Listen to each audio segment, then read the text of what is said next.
So have you ever wondered what should be part of your child's bedtime routine? Because we hear the word or the term bedtime routine nonstop, and we talk about how important it is for that to be part of your child's bedtime, right? Getting them ready for bed.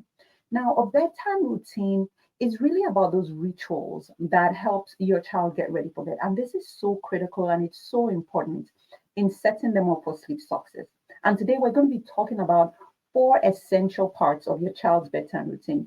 Hi, everyone. I'm Dr. Funke Afolabi-Brown. I'm the founder of Restful Sleep MD and the Restful Sleep Place, where we help individuals like you optimize your sleep and optimize your child's sleep so you can thrive as a family and reach your fullest potential. So now, like I said before, a routine really is a component of your child's bedtime habits that helps set them up for sleep success. And there are many parts of a routine. You might have heard of, maybe you take a bath, you read a book, and then, you put them to bed, you may sing a song. But I want to break things down today so that you understand what should be part of your child's bedtime routine. What are things that are critical? What are the things that must do? And what are things that you can probably just get rid of? And really, this is to empower you so that you get those basics right. And then if things are still, an issue, if they're still struggling with sleep, then you know that, okay, maybe the next step is to ask for help. So now, these essential elements, I would call them, are really comprised of hygiene. The next is nutrition. Another one is cognitive and development. And then the third thing is bonding. So let's go right to the start. Now, the first part of your child's bedtime routine should actually start with nutrition. This may sound weird because the other thing we talk a lot about is okay, you shouldn't eat too close to bedtime. So, what's with that? So, this is so important, especially for most families where you probably might be eating dinner a little bit early.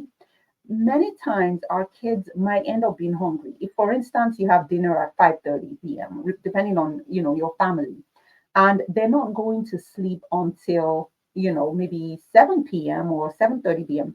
One of the things that your child may start to complain about is hunger. And guess what happens when your child is complaining about hunger right before bed? Exactly. They're going to delay bedtime. And that's going to lead to frustration. That's going to lead to a lot of back and forth and the delay tactics, which we do not want.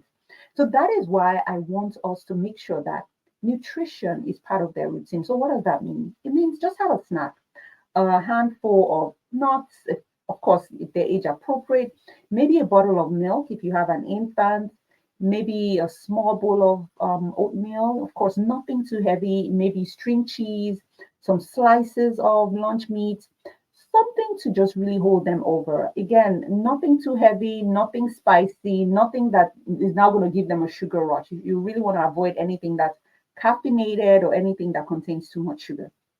So with that, it is so important that you start the routine with nutrition. I want to make sure that I emphasize that because a lot of families do include nutrition as part of their child's routine, except they're giving it at the end of the routine, meaning that your child might be falling asleep with a bottle or they're eating so close or they're taking a sippy cup to bed with them and they're falling asleep with that. Absolutely not. We don't want that. You want to try to move that bottle, that sippy cup or whatever. You want to move it to the beginning. So this will help them separate feeding from sleeping. This is so important, especially when you have children that are struggling and they need to be fed multiple times in the middle of the night.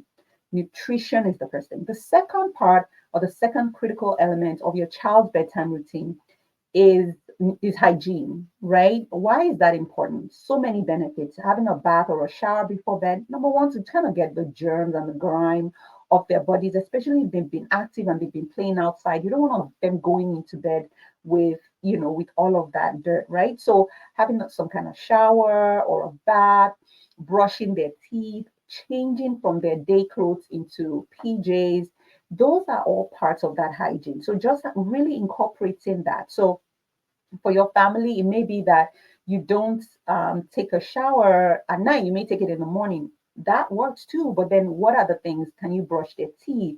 Can you clean their face? Can you wash their hands? Can you at least change them into PJs? I think those are parts of the routine that's so important when it comes to hygiene. The one other benefit I would say when it comes to hygiene is, especially if you take a bath, it helps drop their core body temperature, which can actually help improve their sleep. So that's another benefit in addition to just being clean for bed.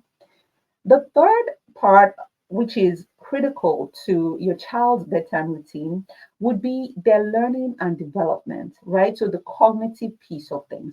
So our kids are constantly learning, right? They're constantly learning in the day, at night. It turns out there's some things that you could do to foster and encourage their development. So here is an example, right? Here are some examples of how to incorporate learning and development as part of their bedtime routine. Reading a book. So reading to them or them reading to you before bed is beautiful. Singing, talking about their day, and coloring together or doing some arts and craft, nothing too stimulating that helps them to wind down. Those are all things that can foster their learning, either their reading or their speaking or their fine motor skills. All of those things are part of your routine, which you can incorporate for your child. And then the fourth element, which is also very critical, is bonding, right? This is so important, especially if you had, a bedtime routine that's, maybe a little bit bumpy, right? Having that moment where you can connect emotionally with your child.